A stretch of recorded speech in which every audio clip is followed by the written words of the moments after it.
Dear strugglers, it's Valentine's Day, and that means it's one of the busiest restaurant days of the year. Don't go for an overpriced meal. Stay at home and make a sexy pasta dinner. Pasta equals love. Frankie. Life can be a struggle, but a good meal doesn't have to be. We can make creative, nutritious, and inventive dishes that won't break the bank.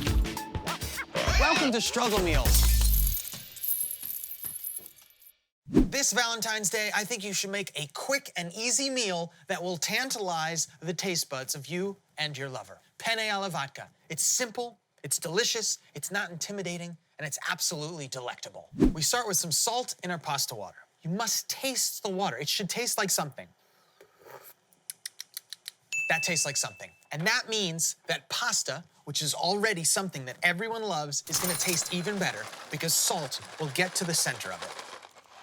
Whatever time it says, do like a minute under that. That way you can be in control of the texture and you can have a better marriage between sauce and pasta because it won't already be cooked perfectly. It'll be 90% done, and then it can finish that last 10% together. Give the pasta one nice stir after you put it in, and as long as there's enough water in the pan, sticking should not be a problem. Avoid putting oil in here. It clogs up the pores of the pasta. Very simple, we're gonna start with some cloves of garlic. If you want to peel these, you can, or you can leave them with the shirt on, as the Italians say. That'll protect it from hot oil. If you're gonna pull it out anyway, why peel the skin? Coming in with some olive oil.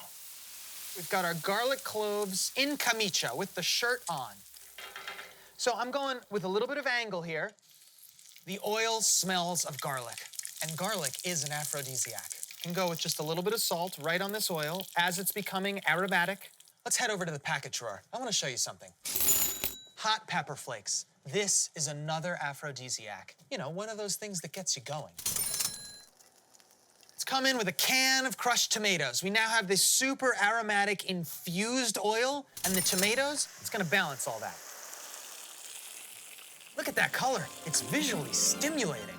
It ain't penne alla vodka without vodka. This isn't about getting drunk. This is about catalyzing flavors, and that's what the vodka does. Vodka goes in. So just let that vodka sizzle in with the tomatoes. It is speeding up the breaking down of the flavors. All of them are separate. Now they come together faster with vodka. Pasta's almost done. That means the sauce is ready. Cooks as fast as the pasta. We gotta make it pink, though. How do we do that? Cream and butter. 1 packet of butter, and just a touch of cream. This gives you that velvety mouthfeel. It's wonderful. Let's take those garlic cloves out. They've done their work.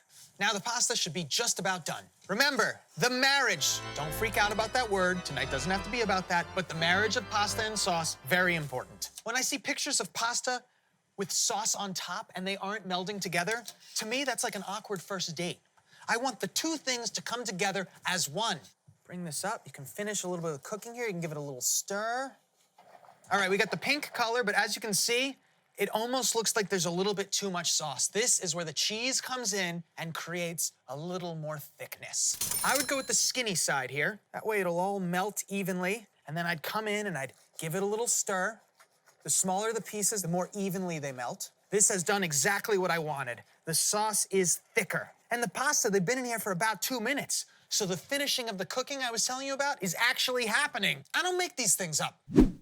So my logic with the bowls here is that it creates a lot of height in the pile of pasta, and that means that the heat is gonna be retained in the bowl longer, so you can take as long as you want to eat it. Hit it with a little more cheese on top. How about a pop of fresh color to the herb garden? Couple leaves of parsley here. I don't think we should chop these up. I don't wanna have parsley stuck in anyone's teeth. That's awkward. Just go like that there. I also have some red pepper flakes left over. Even though it's hot and in there, let's show that it's there. Boom. Everybody loves pasta. This one came together really, really quickly. It's not fussy, and it's cozy to eat, and delicious, unintimidating, approachable. It's spicing things up. We got garlic in there. We got the heat from the red pepper, and we have the catalyzer of flavor, vodka. And if conversation was awkward at all, you won't have to worry about it, because it'll come to a 0 while you both chow down on this.